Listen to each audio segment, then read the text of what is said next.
ድንግል ማርያም ያን ጊዜ እናት ለልጇ በማትጠቅምበት አባት ለወንድ ልጁ በማይጠቅምበት በዚያ ጊዜ መሬት የሰውን ልጅ የዋጠችውን አደራ መልሳ ከነጉስቁልናዬ በእግዚአብሔር ፊት በቆምኩ ጊዜ ያን ጊዜ መጠጊያ ሆኝኝ ይላል።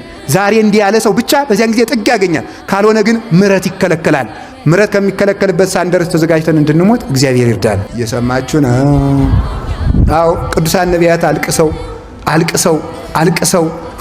አልቅሰው ኢይሁ ወኑ አመልአይንቴ ወይ ድቃ ሰለቀራንምቴ ለዓይኖቼ ረፍትም ለጉንጮቼ ለሽፋሽፍቴ ማንጎላቸትን ለጉንጮቼ ረፍትን አልሰጥም የሕያው አምላክ የያዕቆብ አምላክ የአማኑኤል ማደሪያ ድንግል ማርያምን እስከማገኛት ድረስ እያሉ እነ ቅዱስ ዳዊት አልቅሰው ሮሜ ምዕራፍ 2 ላይ ቅዱስ ጳውሎስ ሲናገር ማንተ ሞኛ ሞኝ ምን ሆነ ነው እግዚአብሔር ቀላያትን በማፍሰሱ ብርሃናትን በማመላለሱ ነፋሳትን በማንፈሱ እሺ በጎ በማለቱ ቸራንግቶ በማሳደሩ ቸራውሎ በማስመሸቱ እድሜ በመቀጠሉ በዝናብ ስላበቀለልህ በፀሐይ ስላበሰለልህ ስለመገበህ ውለ ስለገባ ተኝተ ስለወጣ እግዚአብሔር ቸር ነው እንጂ ሞኝ መሰለ ይላል ቅዱስ ጳውሎስ።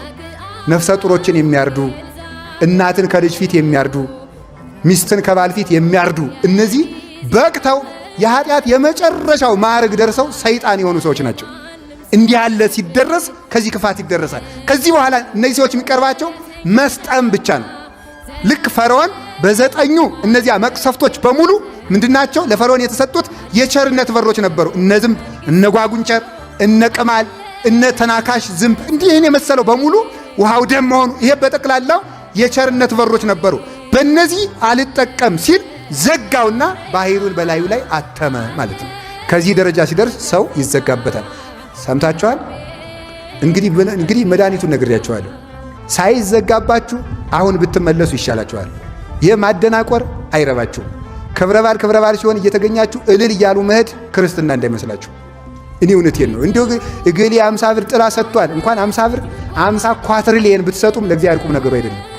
ቁም ነገሩ ሰው መሆን ነው። ቁም ነገሩ መመለስ ነው። ቁም ነገሩ ኃጢአትን በቃይ ማለት ነው። የመዳን ቀን ዛሬ ነው። ስለዚህ አንኳኩ ምን ይልላችኋል?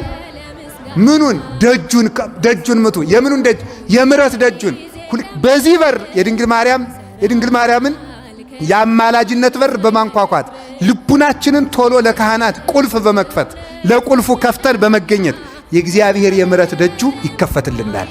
ዛሬ ወደ በሩ እንድንገባ አምላከ ቅዱሳን ይርዳን።